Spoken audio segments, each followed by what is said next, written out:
अस्सलामुअलैकुम, welcome to our channel. तो आज की इस वीडियो के अंदर हम फिजिक्स 101 का क्विज नंबर 2 जो है वो सॉल्व करेंगे। तो इस वाली वीडियो के अंदर मैं आपको क्विज में पूछे गए हर क्वेश्चन का आंसर जो है वो गूगल से भी सर्च करके बताऊंगा और आपके हैंडआउट्स के अंदर भी उसका रेफरेंस जो है वो दूंगा। और हर क्वेश्चन को जो है वो हम यहाँ पे कंसेप्ट के साथ जो है वो समझेंगे, ताकि आपको जो क्विज के अंदर अगर इस तरह का क्वेश्चन पूछा जाए तो आप उसको कंसेप्ट के साथ जो है वो हल कर सकें। तो वीडियो को लास्ट तक देखिएगा ताकि आपको हर क्वेश्चन की एक्सप्लेनेशन जो है वो अच्छे तरीके से समझ आ सके। तो चलिए स्टार्ट करते हैं।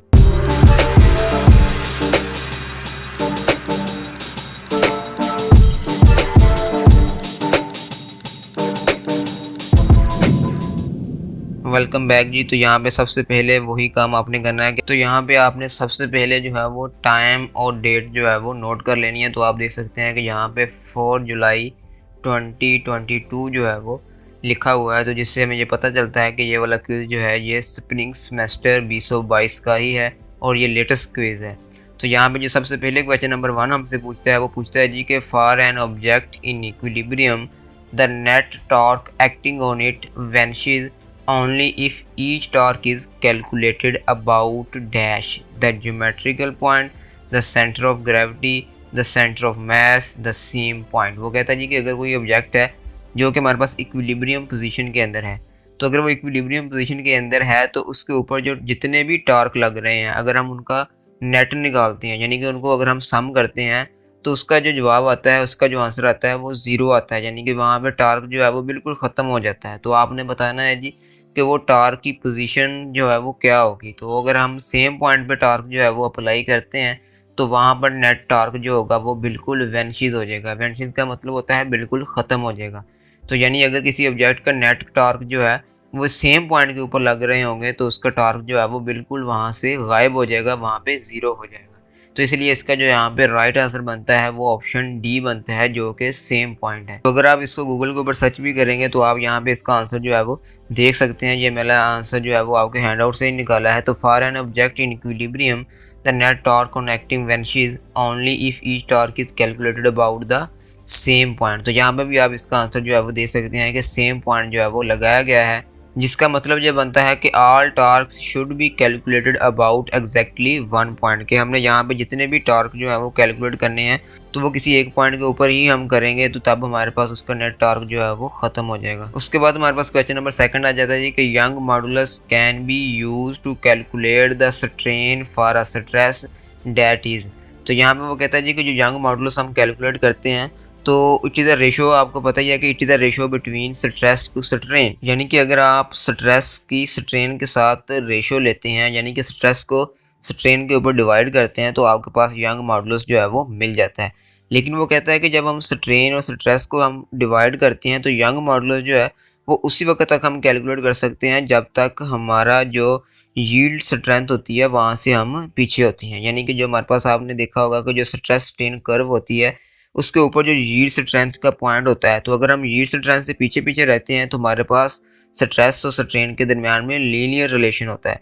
तो जब उनके दरमियान में लीनियर रिलेशन होगा तो तब हम उसकी जो है वो यंग मॉडुलस निकाल सकते हैं, क्योंकि जैसे ही हम यील्ड स्ट्रेंथ से आगे जाएंगे तो वहाँ पे हमारे पास अल्टीमेट स्ट्रेंथ साइड स्ट्रेंथ वाली रीजन जो है वो स्टार्ट हो जाएगी। तो वहाँ पे क्योंकि हमारे पास कर्व जो है वो लीनियर नहीं रहेगी, वहाँ पे वो जो है वो बेंड हो जाती है, तो इसलिए वहाँ पे हमारे पास यंग मॉडुलस की वैल्यू जो है वो नहीं निकल सकती। तो आपने जो याद रखना है कि यंग मॉडुलस की वैल्यू जो है वो हमेशा यील्ड स्ट्रेंथ से पीछे पीछे जो है वो हम निकाली जाती है। तो इसलिए यहाँ पे जो इसका राइट आंसर बनेगा वो will below the yield strength होगा। तो इसको अगर आप गूगल के ऊपर भी सर्च करेंगे तो आपके ऊपर ये वाला क्वेश्चन जो है वहाँ से आपको मिल जाएगा। तो आप देख सकते हैं कि यहाँ पे भी उसने हमें यही ऑप्शन दिए गए थे। तो अगर आप इस वाले पेज को स्क्रॉल डाउन करेंगे तो यहाँ पे आप उसका देख सकते हैं कि आंसर जो है वो सी दिया गया है, जो कि है will below the yield strength. तो इसलिए इस वाले क्वेश्चन का जो राइट आंसर होगा वो हमारे पास will below the yield strength होगा। उसके बाद हमारे पास क्वेश्चन नंबर 3 आ जाता है जी कि if a gymnasium sitting on a stool with his arms stretched lower his arms, तो then angular speed will increase, the angular speed decrease, become 0 और remains same। तो ये वाला क्वेश्चन जो है ये हमारे पास क्विज नंबर 1 के अंदर भी पूछा गया था। तो उसके अंदर भी मैंने आपको समझाया था कि अगर कोई हमारे पास जिम्नेजियम है, अगर वो किसी स्टूल के ऊपर बैठा हुआ है तो अगर उसने अपनी आर्म जो है वो लोअर कर ली है, यानी कि स्ट्रेच लोअर का मतलब क्या होता है कि उसने पहले फैलाई हुई थी अपनी बाजू, फिर उसने जो है वो अपने बाजू क्लोज कर लिए हैं। तो जब वो अपने बाजू क्लोज कर लेगा तो उसकी एंगुलर स्पीड जो है वो इंक्रीज कर जाएगी। तो इसलिए इसका जो यहाँ पे राइट आंसर बनेगा वो एंगुलर स्पीड इंक्रीजेज होगी। तो इसलिए आपने देखा होगा कि अक्सर जो हमारे पास जंप लगाते हैं, जो जिम्नेजियम होते हैं, तो जब वो अपने आप को नीचे फेंकने की कोशिश करते हैं तो वो अपने बाजू जो है वो एक क्लोज कर लेते हैं ताकि उनको रोटेशनल स्पीड जो है वो ज़्यादा से ज़्यादा मिल सके।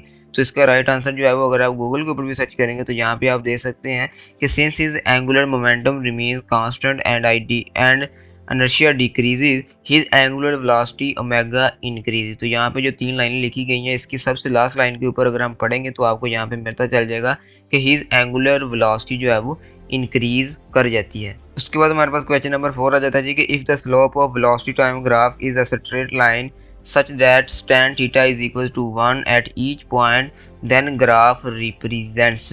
तो इसका राइट आंसर जो है वो यहाँ पे यूनिफॉर्म एक्सेलरेशन बनता है, क्योंकि आपने देखा होगा कि हमारे पास जो वेलोसिटी और टाइम का जो ग्राफ होता है उससे हमें क्या मिलता है जी, एक्सेलरेशन मिलता है। क्योंकि यहाँ पे वेलोसिटी और टाइम के दरमियान में जो रिलेशन है, जो स्लोप हमें उसने दे दिया वो 1 आ रही है, यानी कि वो 45 एंगल बना रही है, तो जो कि हमेशा सेम रह रहा है। तो क्योंकि यहाँ पे हमारे पास स्लोप चेंज नहीं हो रही तो इसलिए यहाँ पे इसका एक्सेलरेशन जो है वो भी चेंज नहीं होगा। तो इसलिए यहाँ पे इसका जो आंसर आएगा वो कांस्टेंट एक्सेलरेशन या यूनिफॉर्म एक्सेलरेशन आएगा। तो इसलिए यहाँ पे राइट आंसर यूनिफॉर्म एक्सेलरेशन है। तो अगर आप इसको भी गूगल के ऊपर सर्च करेंगे तो आपको वहाँ पे इसका आंसर जो है वो मिल जाएगा। यहाँ पे जो है वो क्लियरली लिख दिया गया है कि जो हमारे पास ग्राफ होता है वेलोसिटी और टाइम का, वो हमें एक्सेलरेशन बता रहा होता है। तो क्योंकि यहाँ पे वेलोसिटी और टाइम के दरमियान में जो स्लोप आ रही है वो कांस्टेंट आ रही है, तो इसलिए उसका जो एक्सेलरेशन होगा वो भी कांस्टेंट होगा। उसके बाद हमारे पास क्वेश्चन नंबर 5 आ जाता है जी कि a body will be in translational equilibrium if summation f is equal to 0, summation p is equal to 0, summation t is equal to 0 और summation w is equal to 0। तो आपने ये याद रखना है कि जो हमारे पास फर्स्ट कंडीशन ऑफ इक्विलिब्रियम है वो हमें ट्रांसलेशन इक्विलिब्रियम भी कहलवाती है। तो ट्रांसलेशन इक्विलिब्रियम वो वाली कंडीशन होती है जिसके अंदर किसी भी ऑब्जेक्ट के ऊपर सब फोर्सेस का जो समेशन होता है, सम होता है, वो 0 होता है। तो इसलिए यहाँ पे जो इसका राइट आंसर है वो summation f is equal to 0 है। तो अगर आप इसको गूगल के ऊपर भी सर्च करेंगे तो वहाँ पे भी आपको इसका आंसर जो है वो मिल जाएगा कि ट्रांसलेशन इक्विलिब्रियम की यहाँ पे उसने डेफिनेशन बताई है कि if the net force acting on a body is 0 then the body is said to be in translational equilibrium. तो यानी इसका मतलब क्या हुआ कि अगर किसी भी ऑब्जेक्ट के ऊपर जो नेट फोर्स है उसका सम अगर 0 होगा तो वो ट्रांसलेशन इक्विलिब्रियम के अंदर होगी। तो इसलिए इसका जो राइट आंसर है वो summation f is equal to 0 निकाला है। उसके बाद हमारे पास क्वेश्चन नंबर 6 आ जाता है जी कि object stage in its new position if displaced slightly in.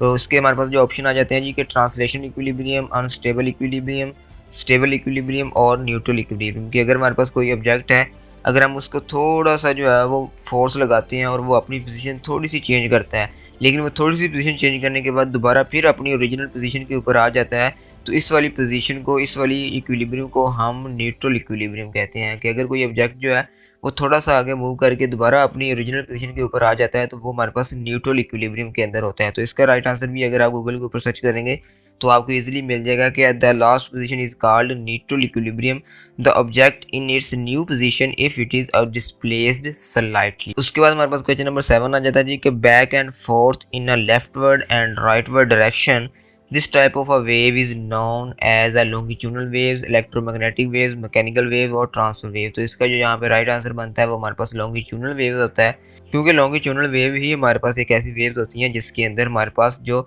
Waves के जो पार्टिकल्स होते हैं उनकी मोशन जो है वो बैक एंड फोर्थ होती है। तो अगर आप इसको गूगल के ऊपर भी सर्च करेंगे तो आपको इसका आंसर जो है वो मिल जाएगा। सबसे पहले लिंक के ऊपर ही आप देख सकते हैं कि यहाँ पे उसने लॉन्गिट्यूडनल वेव जो है वो लिखा हुआ है। ठीक है जी, तो इसीलिए हमारे पास ऐसी मोशन जिसमें back and fourth of rightward and leftward motion हो रही होती है वेव्स के पार्टिकल्स की, वो हमारे पास लॉन्गिट्यूडनल वेव्स होती है। उसके बाद हमारे पास क्वेश्चन नंबर 8 आ जाता है जी कि पॉइंट वेयर फोर्स का system to move without rotation is edge of the body is 2 times beyond centre of mass और मिड पॉइंट ऑफ बॉडी। तो इसलिए इसका जो राइट आंसर यहाँ पे बनता है वो सेंटर ऑफ मैस बनता है, क्योंकि सेंटर ऑफ मैस वो वाला पॉइंट होता है जिसके ऊपर जो है वो किसी भी ऑब्जेक्ट का सारा वेट जो है वो एक्ट कर रहा होता है। तो अगर हम उस वाली पोजीशन के ऊपर उसको मूव करने की कोशिश भी करते हैं तो वो विदाउट रोटेशन जो है वो वहाँ पे सिस्टम के अंदर जो है वो मोशन पैदा कर देता है।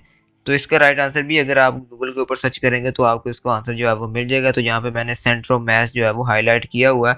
तो यहाँ पे जो उसने हमारे पास क्वेश्चन पूछा था वो सेम वही था जो हमारे पास उसके अंदर पूछा गया था। इसका राइट आंसर जो है वो सेंटर ऑफ मास है, तो इसलिए आपने यहाँ पे सेंटर ऑफ मास जो है वो चूज कर लेना है। उसके बाद हमारे पास क्वेश्चन नंबर 9 आ जाता है जी कि two sine waves are travelling through a container of unknown gas when a wave has a wavelength of 1.2 metre, wave B has a wavelength of 3.6 meter, the frequency of wave B must be dash the frequency of wave A। तो यहाँ पे आप देख सकते हैं कि हमारे पास जो वेवलेंथ है फ्रीक्वेंसी B की वो हमारे पास कितनी है जी 3.6 मीटर है, और जो हमारे पास वेव A है उसकी वेवलेंथ जो है वो 1.2 मीटर है। तो यानी कि अगर आप देखें तो B वेव की वेवलेंथ वेव A से 3 टाइम्स यानी कि 3 गुना ज़्यादा है, क्योंकि अगर आप 3.6 को 1.2 के ऊपर डिवाइड करेंगे तो आपके पास इसका आंसर जो है वो 3 आ जाएगा। तो अब हमारे पास कंसेप्ट क्या है जी कि वेवलेंथ और जो फ्रीक्वेंसी होती है वो यूनिवर्सली प्रोपोर्शन होती है, यानी कि एक दूसरे के इन्वर्स होती है। तो अगर हमारे पास वेवलेंथ जो है वो 3 टाइम्स बढ़ती है तो उसकी फ्रीक्वेंसी क्या होगी 3 टाइम्स कम हो जाएगी। तो इसलिए यहाँ पे जो इसका राइट आंसर आएगा वो हमारे पास ये आ जाएगा कि the frequency of wave B must be 1/3 the frequency of wave A. तो इसलिए यहाँ पे जिसका राइट आंसर है वो 1/3 बनता है। तो अगर आप इसको गूगल के ऊपर भी सर्च करेंगे तो आपको यहाँ पे इसका राइट आंसर जो है वो मिल जाएगा। तो यहाँ पे भी आप देख सकते हैं कि जब आप सी आंसर के ऊपर क्लिक करते हैं तो यहाँ पे भी वो हमारे पास ऑप्शन बी बता रहा होता है, जो कि यहाँ पर यही वाला आंसर है हमारे पास कि हमारे पास जो इसकी फ्रीक्वेंसी होगी वो 3 गुना कम हो जाएगी, जबकि इसकी वेवलेंथ 3 गुना बढ़ जाएगी। तो उसके बाद हमारे पास क्वेश्चन नंबर 10 आ जाता है जी कि a couple produces linear and rotational motion, pure linear motion, pure rotational motion और नो मोशन। तो यहाँ पे इसका जो राइट आंसर है वो हमारे पास ऑप्शन सी बनता है, जो कि हमारे पास प्योरली रोटेशनल मोशन है। क्योंकि हमारे पास आपने देखा होगा कि जो हमारे पास कपल है, कपल की डेफिनेशन ही हमारे पास ये होती है कि ये हमारे पास रोटेशनल मोशन के रिगार्डिंग होती है। Two equal but opposite forces produce a couple in a body because they rotate a body. तो इसलिए इसका जो राइट आंसर है वो हमारे पास प्योरली रोटेशनल मोशन होता है, क्योंकि समेशन टार्क जो है वो यहाँ पे 0 होता है। तो अगर आप इसका आंसर भी गूगल के ऊपर सर्च करेंगे तो आप यहाँ पे देख सकते हैं कि आपके पास जो है वो इसका राइट आंसर जो है वो प्योर रोटेशनल मोशन आ जाता है। तो इसलिए यहाँ पे इसका राइट आंसर आपने प्योरली रोटेशनल मोशन जो है वो चूज़ कर लेना है। तो इस तरह जो है वो हमारे पास यहाँ पे टोटल 10 क्वेश्चन जो है वो मुकम्मल हो जाते हैं। तो मैं उम्मीद करता हूँ जी कि आपको हर क्वेश्चन की अच्छी तरीके से समझ आ चुकी होगी, तो और आपने इन क्वेश्चन को अच्छे तरीके से कंसेप्ट के साथ जो है वो समझ लिया होगा, ताकि आपको ये वाले क्वेश्चन आपके अपने क्विज के अंदर जो है वो काफ़ी हेल्पफुल रहें। और आपको अगर इससे कोई मिलता जुलता है इसके रिलेटेड जो है वो अगर कोई क्वेश्चन पूछा जाता है तो आप उसका राइट आंसर जो है वो आसानी के साथ निकाल सकें। तो इंशाल्लाह अगर आप इसी तरह की मज़ीद वीडियो देखना चाहते हैं तो हमारे चैनल को लाइक और सब्सक्राइब जरूर कीजिए, ताकि आपको मज़ीद इस तरह के क्विज़ की वीडियो जो है वो वक्त के ऊपर मिल सकें। तो इंशाल्लाह मिलते हैं जी फिर नेक्स्ट वीडियो के अंदर। तो लास्ट में आपसे एक ही रिक्वेस्ट है कि आपने हमारे चैनल को सब्सक्राइब कर देना है और हमारी इस वीडियो को लाइक और शेयर भी कर देना है, ताकि मज़ीद इस तरह की वीडियो जो है वो आपको मिल सकें। और साथ में आपने बेल आइकन जो है वो भी प्रेस कर देना है, ताकि जब भी कोई नई वीडियो मैं डालूँ तो आपको उसका नोटिफिकेशन आ जाए।